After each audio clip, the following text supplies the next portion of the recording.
Hello everyone, आप सब कैसे हैं? मैं उम्मीद करता हूँ कि होंगे और अपनी पढ़ाई कैसे कर रहे होंगे। मैं Akash Kumar Badana ICT virtual classroom में आपका बहुत बहुत स्वागत करता हूँ मेरे प्यारे बच्चों।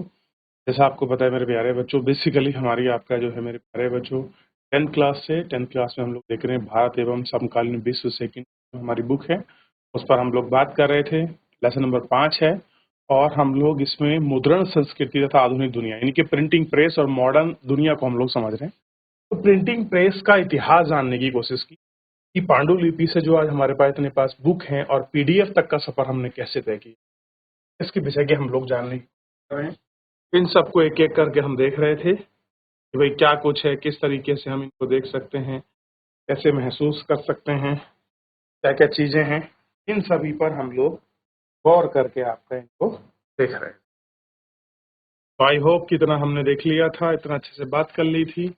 प्रिंट में आने वाली पुस्तक और उन सबको देख चुके थे, शुरुआती किताब की छपाई और छाप खाने, इन सब पर हम लोगों ने करके बात करी और गौर करके देखने का प्रयास किया कि शुरुआती दौर की जो प्रिंटिंग थी और क्या कारण था वो प्रिंटिंग इतनी चली या कैसे कुछ रहा। पूरी छपाई खाने, जापान में छपी पहली किताब, चाइना में आई सबसे पहली बुक, मतलब पहली प्रिंटिंग प्रेस चाइना में जन्मी, चाइना के बाद जापान आई, जापान ने पहली बुक लिखी डायमंड सूत्र का एक पृष्ठ हमारे पास है। के बाद ये कोरिया गई, कोरिया से ही फिर ये चाइना के रास्ते सिल्क रूट जो था उसी के माध्यम से यूरोप पहुंची। यूरोप में जर्मनी के लोगों ने, पुर्तगाल के लोगों ने उसके हुबहू काम किया और धीरे धीरे ये पूरे यूरोप में एक विलासिता के रूप में फैल गई। पढ़ाई लिखाई वाली चीजें इसी में होने लगी थी। अब आप देखिए लाइब्रेरी है, ये आप देख चुके हैं, क्लियर है। और वेलम का मतलब आप सुन सुने हैं, चमड़ पत्र यानी कि जानवरों के चमड़े से बनी लेखन की सतह है, यानी कि जहां हम पेपर का प्रयोग करते हैं, पेपर की जगह के जानवरों का जो आपका चमड़ा है लेदर, उस पर लिखा था, इसको कहा गया वेलम। तो ये आपके सामने है वेलम, क्लियर है। जानने का प्रयास करोगे कि आखिर में ये क्यों है ऐसे और इस तरह से ये बहुत सारी चीजें दिखाई दी। जितना हमने कल पढ़ लिया था, गुटेनबर्ग की हम पूरी कहानी को पढ़ चुके थे। गुटेनबर्ग कौन था, कैसे उसने प्रिंटिंग प्रेस की शुरुआत की, पहली किताब कैसे छापी, क्या कुछ क्या होगा, जानने का प्रयास किया होगा। उम्मीद करता हूँ क्लियर है। आप इनको एक बार देख लीजिए, बात कर लीजिए, फिर हम इसमें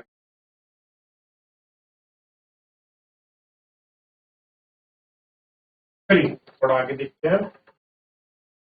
चलिए आगे बढ़े चलते हैं और एक एक करके इन सब चीजों को हम लोग गौर करके देखते हैं। ये पूरा देख चुके थे यूरोप की कहानी को छपी किताब, ठीक है। धार्मिक प्रिंट और रुकाव, ये सारी चीजें हमने देख ली थी, क्लियर है। चलिए अब देखिए, गुटेनबर्ग को हमने देख लिया। अब हम बात करते हैं इससे आगे मुद्रण और प्रतिरोध। जब आपकी प्रिंटिंग प्रेस आई तो प्रिंटिंग प्रेस आने पर इसका विरोध भी हुआ, ठीक है, मुद्रण भी हुआ और उसका प्रतिरोध की सारी चीजें भी सामने पनपने लगी।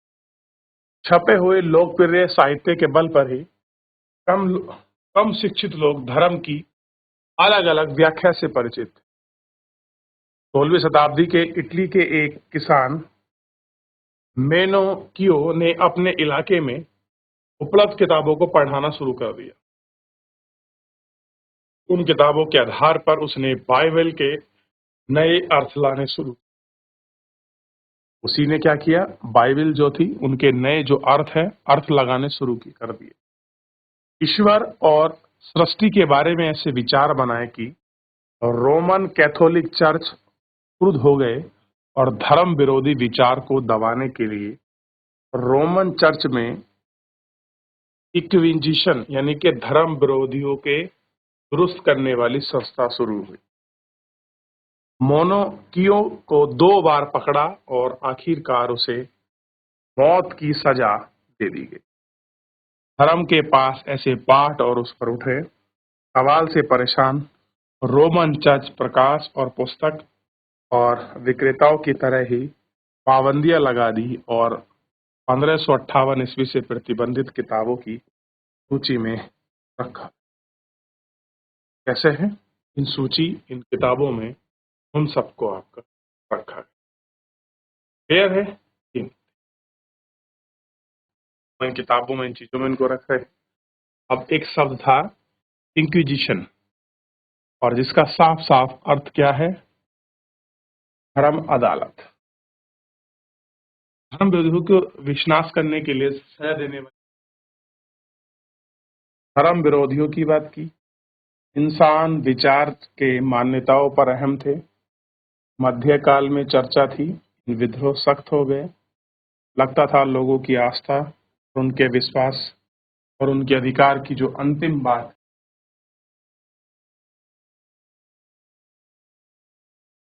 द मैकवर्डन्स 16वीं शताब्दी में छपी हुई टॉप के किस्से नाटक पेश करते हैं।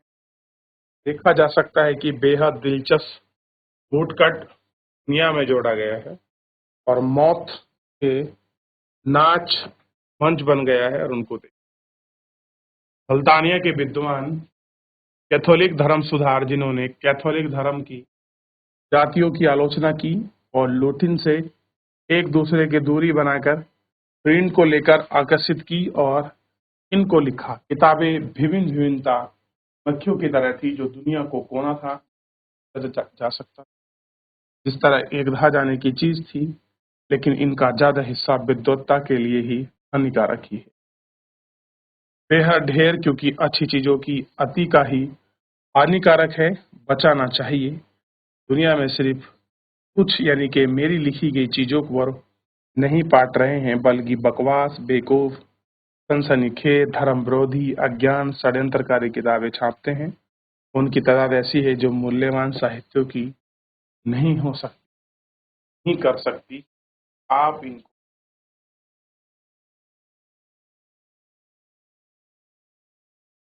आगे बढ़े, थोड़ा सा आप इस पर गौर करें। पढ़ने का जुनून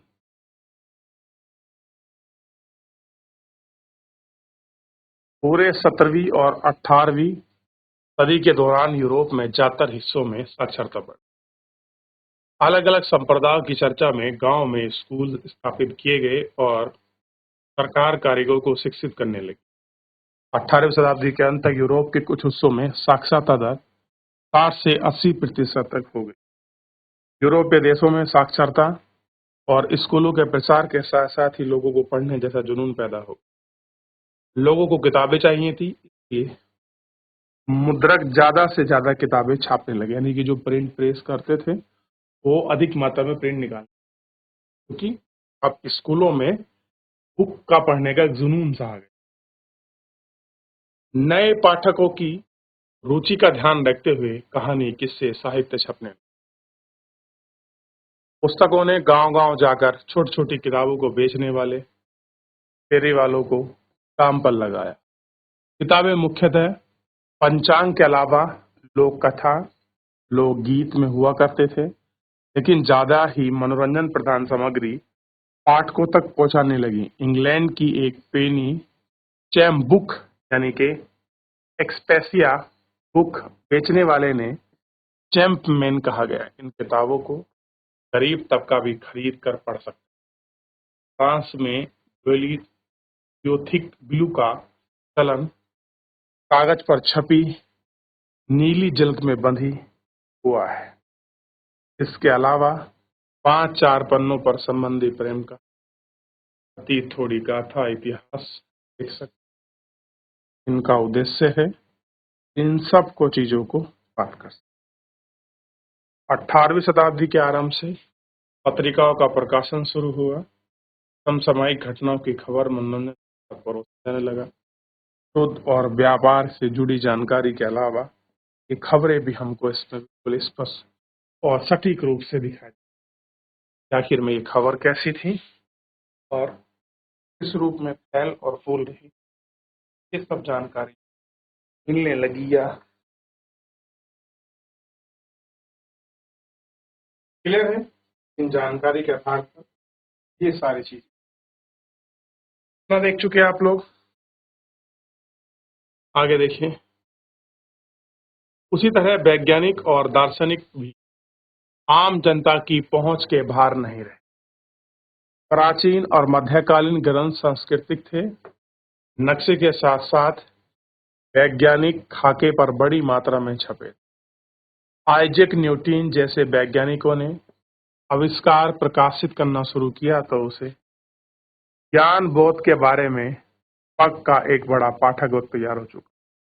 टॉम पेलवेयर शैक्षिक रूप में दार्शनिक की किताबें भी भारी मात्रा में छपने और पढ़ने लगी। जाहिर है कि विज्ञान, तर्क और विवेकवाद उन विचारों में लोकप्रिय साहित्य ज्यादा होने। ये सारी चीजें थी, इन सारी चीजों को याद है।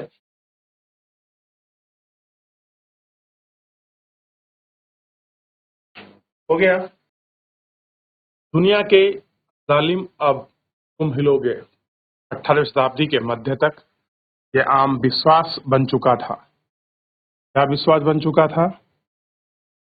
कि किताब के जरिए प्रगति, ज्ञानोदय होता है। सारे लोगों का मानना था कि किताबें दुनिया का को बदल सकती हैं। निरंकुशतावाद और आतंकी सत्ता से क्या कर सकती होंगी? ये मुक्ति की बात कर रही होगी, समाज को मुक्ति दिला सके ऐसा दौर लाएंगी जब विवेक और बुद्धि का राजा हो। यानी जो लोग निरंकुश हैं, आतंकी राजा हैं, उनको हटा देगी और विवेक और बुद्धि वाले राजाओं को वहां पर बैठाएगी। 18वीं शताब्दी में एक उपन्यासकार लुई बेसो तिस्तिया माशिया ने घोषणा की कि छपाई खाना प्रगति का सबसे ताकतवर औजार है। इसे बना जमानत की आंधी और निरंकुशतावाद ही उड़ जाएगा। मासिस के उपन्यास में नया अक्षर किताबों को पढ़ने से बदल जाएगा। वे किताबें घोटती हैं और किताबों को दुनिया में जीते हैं। इस प्रकार क्रम में ज्ञान प्राप्त कर लेते हैं। ज्ञान यादों को लाना निरंकुशतावाद के आधार को नष्ट करने, छाप खाने की भूमिका के बारे में आश्वस्त मासिस का है। ये निरंकुशवादी शासक अब तुम्हारे कांपने का वक्त आ गया है। आभासी लेखक और कमल के जोर के आगे तुमको हिला उठोगे। कैसे है? इन सबको तुम हिला उठोगे, ये तुमको देखना है। क्लियर है? कि आप देखो तो किस सत्ता की बात कर रहे हैं। बात की के लिए वो कह रहे हैं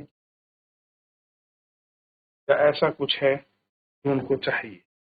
इन सारी बातों को हम लोग आपका देख रहे थे और इन पर बात करने का, जानने का।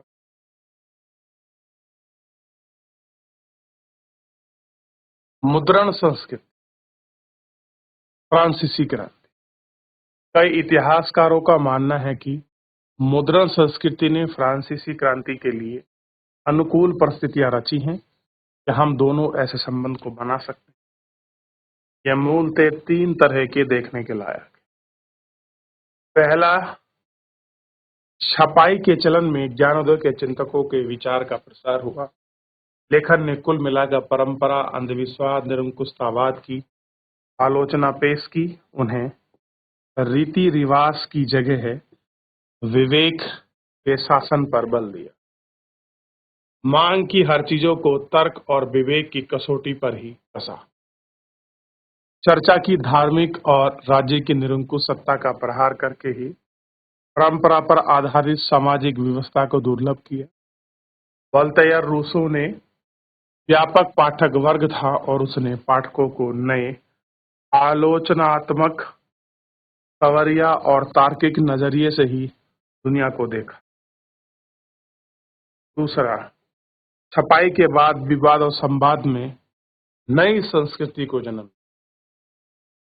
सारे पुराने मूल्य और संस्थाओं को कायदे से आम जनता के बीच बहस मुहैया हुई और पुनर्मूल्यांकन का सिलसिला शुरू हुआ। तर्क की ताकत से परिचित नई पब्लिक धार्मिक आस्थाओं को प्रशासनिक करने का मोल समझ। इस तरह से सामाजिक दुनिया में सामाजिक क्रांति के नए विचार का सूत्रपात हुआ। नई नई चीजें, नए नए विचार, नई नई चीजों की दास्तान या मूल चीजें सामने निकल कर आ रही थी।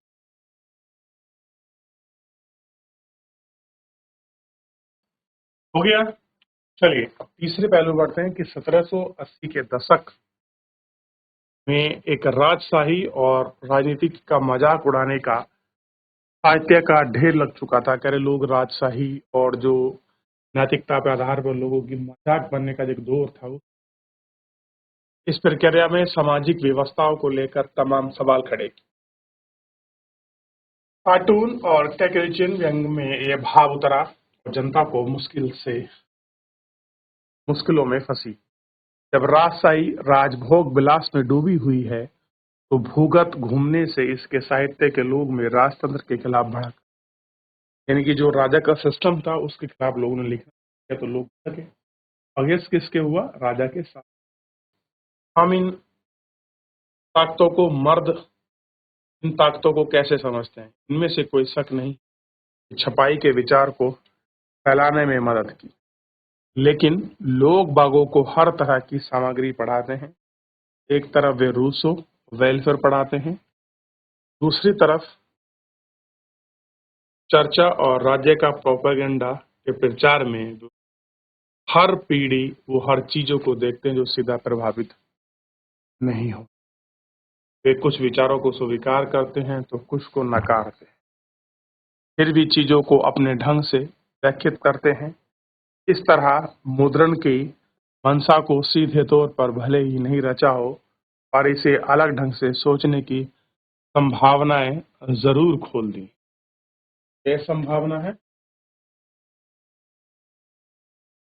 तो एक चीज तो स्पष्ट हो गई कि राजशाही को करने में बड़ी दिक्कत थी, क्योंकि राजा के आचरण और नैतिकता के आधार पर सवाल उठाए। तमाम सवाल खड़े हुए तो उन सवालों में ही ये सारे जवाबों के देने के लिए राजशाही को बड़ा एक अलग फेस करना पड़ा। फ्रांसीसी की क्रांति पे पहले कुलीन वर्ग में, तो सबसे पहले जो कुलीन वर्ग है उनमें फ्रांसीसी क्रांति हुई और आम जन 18वीं शताब्दी के अंत तक ये कार्टून व्यंग इस चित्र को दिखाया गया है। जनसाधारण, किसान, कारीगर, मजदूर किस तरह से हालत है, जिंदगी के मजे में कुलीन वर्ग का दोहन करता है। कार्टून चलाना और क्रांति के पहले दिमाग पर खास क्या असर पड़ा, ये देखेंगे। कुछ चर्चा करें, कुछ इतिहासकार को ऐसा क्यों मानते हैं कि फ्रांसीसी क्रांति के जमीन को तैयार। क्लियर है?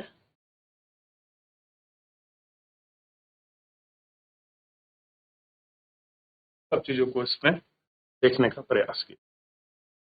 अब इसके आगे हम बढ़ेंगे तो 19 सदी में अब यूरोप को देखेंगे कि 19 सदी में यूरोप में जन साक्षरता की दिशा में लंबी लंबी छलांग आई। वो छलांग कैसी हैं, किस प्रकार की हैं, क्यों आ रही थी, इनको थोड़ा सा हम देखेंगे और डूबे महिला और बच्चों के रूप में बड़ी मात्रा में जानेंगे। इन सब पर हम लोग बात करेंगे और देखने का प्रयास। क्लियर है? चलिए तो मेरे प्यारे बच्चों, फिलहाल एक बार इनको आप घर जाकर रिवीजन करिए, पढ़िए।